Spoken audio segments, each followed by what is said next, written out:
Hello viewers, and welcome to episode 18 of F1 Talk, and in this edition I'll go over the results and reviews of the Spanish Grand Prix held at Barcelona yesterday. I'll give you the top 10 because I've written everything down because there's quite a little bit to talk about, so I'll get straight on with it. Pastor Maldonado of Williams won the race, and before I continue,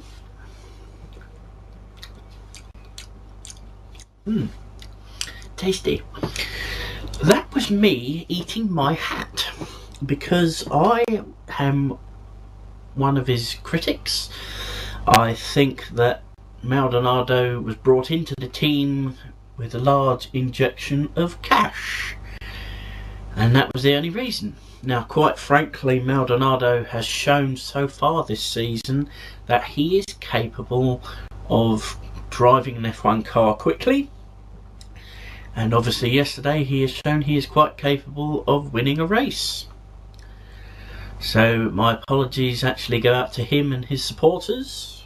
Not that they'd see this, but I wholeheartedly apologise and hope that, you know, he and Williams can go forward from this result, because you know, I thought Fernando Alonso was actually going to catch him yesterday. He finished second and Kimi Raikkonen finished third. I'll give you the remainder of the top 10 point scoring positions. Grosjean fourth in the Lotus, Kobayashi fifth in the Sauber, Sebastian Vettel 6th in the Red Bull, Nico Rosberg 7th in the Mercedes, the two McLarens of Hamilton and Button 8th and 9th respectively, and Nico Hülkenberg in the Force India was 10th. The championship, I'll give you the rundown. Top 10 positions. Sebastian Vettel and Fernando Alonso equal points on 61. Lewis Hamilton third with 53. Raikkonen 49. Webber 48. Webber didn't come fourth yesterday, as you may as well just have heard. In fact, Webber didn't score any points. Jenson Button on 45. Nico Rosberg on 41. Grosjean 35. Maldonado with that win goes up to 9th in the championship with 29, and Sergio Perez 10th on 22. Constructors' Championship, Red Bull with 109, they lead. McLaren with 98, Lotus with 84, Ferrari 63, Mercedes with 43, Sauber 41, Force India 18, Toro Rosso with 6, and the three newer teams yet to score. Talking points of the Grand Prix weekend. The first was in qualifying. Lewis Hamilton gets the pole position and gets shunted back to the rear of the grid for fuel irregularities. What happens during a qualifying session is you set your fastest lap and you have to get back to Parc Fermé with a litre of fuel in the car. McLaren had 1.3 litres, and Lewis Hamilton was instructed to stop out on track after completing his final flying lap, and the 0.3 of a litre was insufficient for him to return to the pits. Lewis was shunted to the back of the grid, elevating everyone position, which gave Pastor Maldonado the pole position. So Maldonado won, and I'll come back to that a little bit later. The Pirelli tyres don't seem to be lasting as long as they did last year. Quite clearly during the winter period, when there was no action, we've had a discussion with Pirelli. They have actually been asked to create more exciting racing. I believe they've actually done this already. No one knows who's going to win. My predictions are basically worthless. And You know, which is, I'm fine with my predictions being wrong. Schumacher and Senna crash near the start of the race. Schumacher was very angry for Senna trying to take him out. I actually think it was Michael's fault. There was Senna was coming to the end of his, tyre life. The degradation on those tyres he was on was pretty bad, and Senna hadn't come into the pits. I think he would have been in at the end of that lap when they collided anyway. But Schumacher was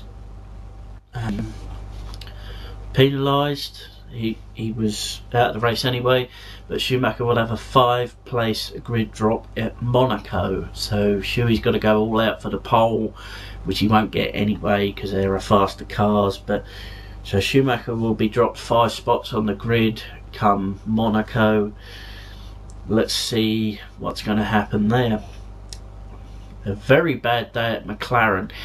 It all basically started with Hamilton's demotion to 24th on the grid, and basically Jenson Button wasn't going to win the race for love nor money yesterday. All throughout qualifying he was complaining of understeer, then oversteer, understeer, then oversteer, and that seems to be the case with Jenson Button. He seems to be, he's a great driver, there's no doubt about it. He can look after his tyres more than anyone else on the grid. But when things don't go right for Jenson Button, he will only just score points. I mean, he came 9th yesterday. But when Jenson is hooked up around a circuit, more often than not, he gets on the podium. So, not a brilliant day at McLaren. When Lewis left the pits one time yesterday, he sort of jumped over one of the tyres that wasn't taken out of the way quick enough, and it just goes to sum up the race that they had and the weekend that they had. They had the pole position in their hands, in their pockets, and they fluffed it up, by not putting enough fuel in the car. That's not the first time that fuel irregularity has happened, and it's basically because of that this rule has come in Canada last year. One thing that caught my eye, and obviously caught the eye of the commentators, was Red Bull testing wing configurations during the race. Both Red Bulls came in, and during one of their pit stops they changed front wings. Now, I was under the impression that if during a race, if you change the bodywork without a necessary reason, it was deemed eligible for penalising. I don't know 100% offhand, but evidently when Red Bull brought in Webber, changed his wing, there might have been something wrong with it. But when Vettel came in and his front wing was changed, there was nothing wrong with that car. So they were testing these wings, realising that they weren't going to get the race win, or realising they weren't even going to get on the podium. And they, switched the wings. I actually think it made Vettel's race better. He performed a lot better with the newer wing that they put on. We'll have to see. I mean, they might have been testing out a wing that they were going to be using at Monaco. Really don't know, but that's something that just caught my eye. Fernando Alonso in the Ferrari. I've noticed in the last few races, at the very least, that Alonso in the Ferrari has been rather physical. Now, I'm not talking about in terms of getting out of the car and wanting to punch somebody's lights out. I'm on about the fact that Alonso is always either getting held up by back markers and always going like that or like that, or What I'm on about is the fact that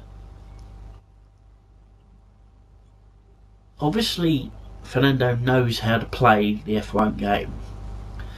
It all started when he was being played against by Ferrari in 2006, when he was supposedly holding up Massa's qualifying run. But Alonso going like that behind Charles Pic in the Marussia, as if to say, get out of the way, you know, that might have cost Fernando the race win. I don't know. But another thing about Alonso's race yesterday was the fact that he came in at least 3 or 4 laps after Maldonado for his final stop, and quite frankly should have had the tyres to overtake the Williams for the race win. But his tyres just didn't last. You know, if anything, they got worse the more he was behind the Williams in the dirty air. Now, if you go in to the final stint of a Grand Prix with fresher tyres, and, you know, with the new DRS and KERS systems and everything like that, you should, quite frankly, get past. You know? What Ferrari should have done, and, you know, shoulda, woulda, coulda, like Abu Dhabi 2010, they should have obviously kept him out a tiny bit longer before coming in for that final stop. But secondly, what they obviously should have done was tell him to keep back a little bit, keep out of the dirty air, then go for it closer to the end of the Grand Prix. But Maldonado's tyres lasted, giving him the race victory. As I say, he came in about 3 or 4 laps before Alonso, but yet he was able to conserve the tyres better. Why was that? Was it Alonso driving like a maniac and Maldonado driving, you know, conservatively? We don't know. And obviously Maldonado's first win. Will he get any more? Only time will tell. Do Williams have a car that is capable of winning the championship? I don't have a clue. Considering that the guy is, you know, 41 points behind or 42 points behind in the championship, I would guess not. But at this stage of the season, and the mere fact that we've had, you know, all these different winners, I don't know what's going to happen. And quite frankly, it's a brilliant time for Formula One. And it's also Williams' first win since Brazil 2004, when Juan Pablo Montoya won his final race for the team. And, you know, it's been a long time coming, but, you know, things are obviously a little bit different now. And you can't expect wins without hard work anymore, and that's why Red Bull are the team to beat. That's why Red Bull are double world champions, double constructors world champions, and you've got to put the work in to get something out. Williams have ended their drought, and you notice it took Williams to get Renault engines back before they won a race. Williams, all the time with Toyota engines, all the time with Cosworth engines, didn't do anything. Once they got back with an established partnership, with an old partnership, Williams-Renault, I mean, the days of Williams-Renault from 91 to 97, apart from a couple of years with Schumacher, and even then it was Renault engines, absolutely dominating. So, you know, that can only mean good things for F1 in general. It can only mean good things for Williams. But what does it do to Bruno Senna when he gets shunted out, when he has a bad qualifying and his teammate gets the pole right through inheritance, but he gets the pole and he also gets the race victory as well. So I thank you very much for watching, and I'll see you next time.